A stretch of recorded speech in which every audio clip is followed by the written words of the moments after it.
Welcome back to The Explainer. So, if you've ever found yourself literally tearing your hair out trying to organize your company's internal knowledge, you are in exactly the right place. Today, we're diving into Wiki.js. It's a highly customizable, modern documentation tool. We're going to lift the hood and see what makes this platform tick, right from its foundational architecture all the way to its real-world applications. Let's get right into it. It is the classic universal dilemma, isn't it? How on earth do you get your engineers, who basically live in code in Markdown, and your HR department, who just want a nice, clean, visual word processor, to actually love using the exact same wiki? Historically, trying to force both technical and non-technical staff into one rigid tool, well, it's a recipe for a user rebellion. People just stop documenting. But what if the tool could adapt to the user, instead of the other way around? Here's our roadmap for this explainer. We're going to look at the core documentation dilemma, what Wiki.js actually is, its flexibility and features, a breakdown of the real-world costs and setup, how teams actually use it, and finally, the ultimate verdict. All right, Section 1, the documentation dilemma, and those core wiki problems.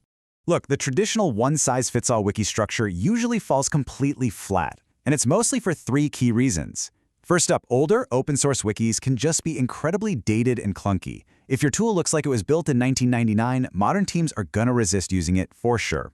Second, rigid content authoring. If a system only accepts one type of input, half your company is going to be frustrated. Developers absolutely hate clunky rich text tools, and HR struggles with code-like formatting. And third, poor integration with existing authentication systems. Honestly, nobody wants to remember yet another unique password just to look up the company holiday policy.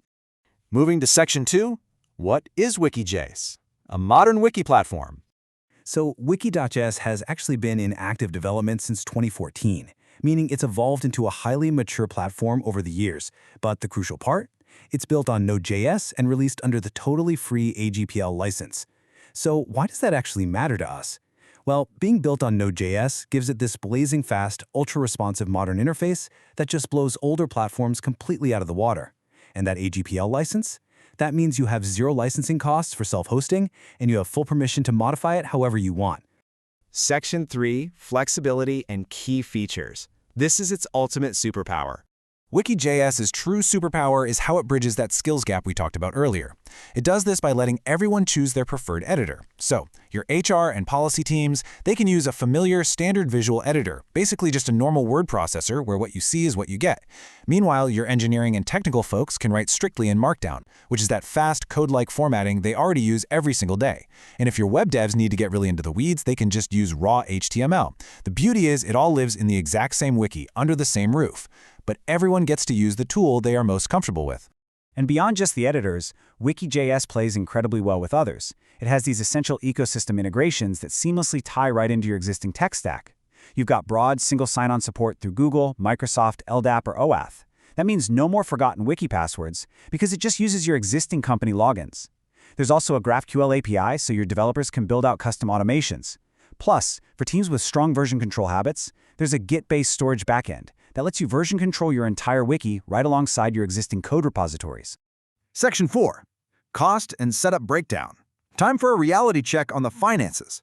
$1,500 to $3,000. That is roughly the annual cost of putting a growing 30-person team on the standard tier of a paid platform like Confluence. And keep in mind, with a per-seat pricing model, that number is literally only going to go up as your business scales. Now let's contrast that with self-hosting, $240 to $480. That's the typical annual cost for a properly sized server to self-host Wiki.js for that exact same 30-person team. Because there is absolutely zero licensing fee, your only expense is the hosting infrastructure itself. We're talking about saving thousands of dollars every single year. The math really just speaks for itself here.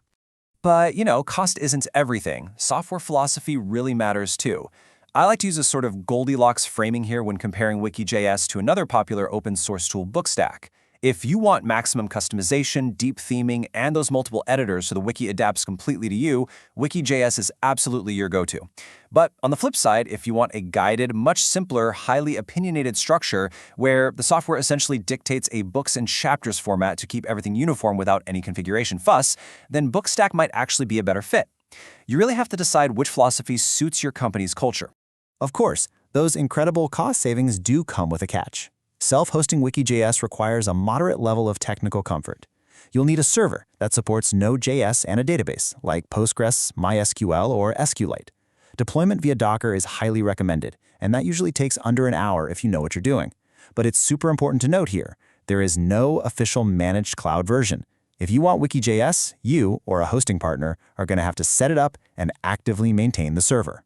Section 5, Real-World Team Usage. Let's look at a standard scenario. Imagine a 30-person international business. When they adopt Wiki.js, they get to tap into its native multi-language support. This is huge because it means they can maintain their engineering docs in English while providing HR and policy docs in regional languages at the exact same time.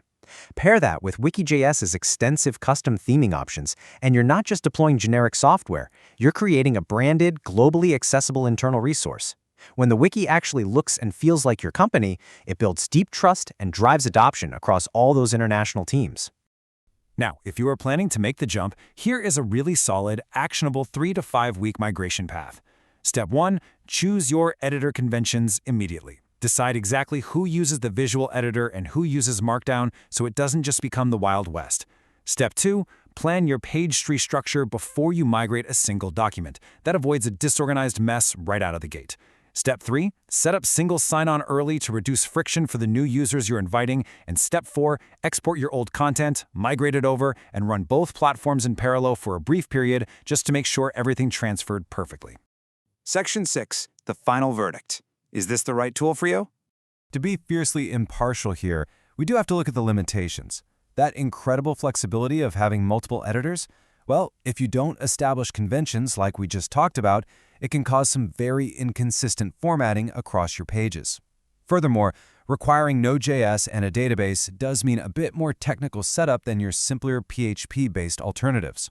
Also, if your team relies heavily on Google Docs-style real-time collaborative editing, where multiple people are typing the exact same sentence at the exact same second, Wiki.js is definitely less developed in that specific area compared to tools like Outline. But ultimately, the verdict is that Wiki.js is the absolute top pick for businesses that want maximum flexibility, extensive theming, and robust multi-language support, all at zero licensing cost. It delivers phenomenal value for diverse, growing organizations that really need to tailor their documentation directly to their own unique, varied workflows. I want to leave you with this provocative question to chew on. Is your team adapting to your wiki, or is your wiki adapting to your team? With Wiki.js, it's finally the latter. If you have diverse skill levels and specific structural needs, it is highly, highly worth exploring. Thank you so much for joining me for this explainer. Make sure you catch our next one, where we'll be looking at DocMost, a newer open-source alternative built heavily around modern collaborative features. Keep learning, keep organizing, and I'll catch you next time.